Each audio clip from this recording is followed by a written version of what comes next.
Sir यहाँ से thank you sir. Thank you sir आज आप हंदवारा आए हैं तो क्या कुछ कहना चाहेंगे इस जोड़े के हवाले से? हंदवारा आने का मकसद थोड़ा सा नीचे कर दो ना, थोड़ा सा बस, अब ठीक।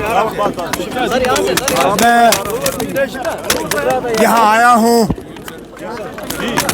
हंदवारा के लोगों को, शुमाली कश्मीर के लोगों को और बिलखसूस अपने सीनियर साथी चौधरी रमजान साहब को मुबारक करने के लिए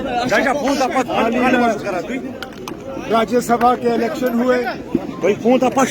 उन इलेक्शनों में चौधरी रमजान साहब भारी अक्सरियत से कामयाब हुए।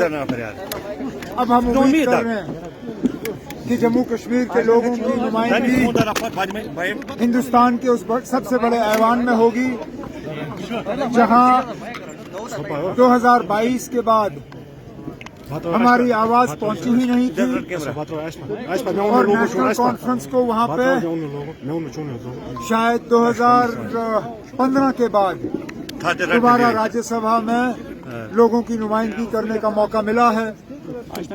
हमने 3 बेहतरीन उम्मीदवार राज्यसभा भेजे हैं लोगों की नुमाइंदगी करने के लिए और उम्मीद करता हूं कि इनके हाथों हमारे जो मुतालबे और मसले हैं उनका हल होगा। उमर साहब, जिस तरह से आज आशिफ इल्गामी ने ज्वाइन किया, जो पीपल्स कॉन्फ्रेंस का स्टार कैंपेनर माना जाता था और कॉन्फ्रेंस हेड है, आपको लगता है सज्जाद जलील उनको बहुत बड़ा धक्का लगा है उसके ज्वाइनिंग से? मैं उस पर कुछ नहीं कहूँगा। LOP साहब ने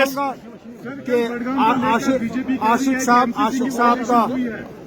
साहब का नेशनल कॉन्फ्रेंस में हम खैर मकदम करते हैं, उनको वेलकम करते हैं। हम जानते हैं कि वो कितने एक जाने माने लीडर हैं पूरे इस जिले में और बिलखसूस हंदवारा कुपवारा इलाके में। इनका आना नेशनल कॉन्फ्रेंस के लिए और यहाँ के लोगों के लिए फायदेमंद साबित होगा और उम्मीद करता हूँ कि उनके साथ अब काफी आगे तक एक साथ काम करने का मौका मिल जाए। आज भी 2 एम्प्लॉय टर्मिनेट हुए सर, आज भी 2 एम्प्लॉय टर्मिनेट हुए हैं सर। LOP साहब ने कहा उमरुल्लाह साहब MCC का वायलेशन कर रहे हैं, हम उसके खिलाफ कार्रवाई करेंगे। कोई नहीं ना सर, आज 2 एम्प्लॉय सर टर्मिनेट हुए LG साहब की तरफ से। मैंने ये हमेशा कहा है और मैं आज भी कहता हूँ, टर्मिनेशन का सिलसिला जो है ये अदालत के जरिए होना चाहिए। सर, पासपोर्ट एडवर्स केस पे कोई हर किसी को अपनी सफाई देने का मौका मिलना चाहिए। ये जो सिलसिला मुलाजिमों को निकालने का इस्तेमाल होता है, इसमें मुलाजिम को अपनी सफाई देने का कोई मौका नहीं मिलता और अक्सर बेशतर जो है ये लोग फिर अदालत के जरिए वापस ही उन्हीं जगहों पे आते हैं जिनसे इनको निकाला गया है।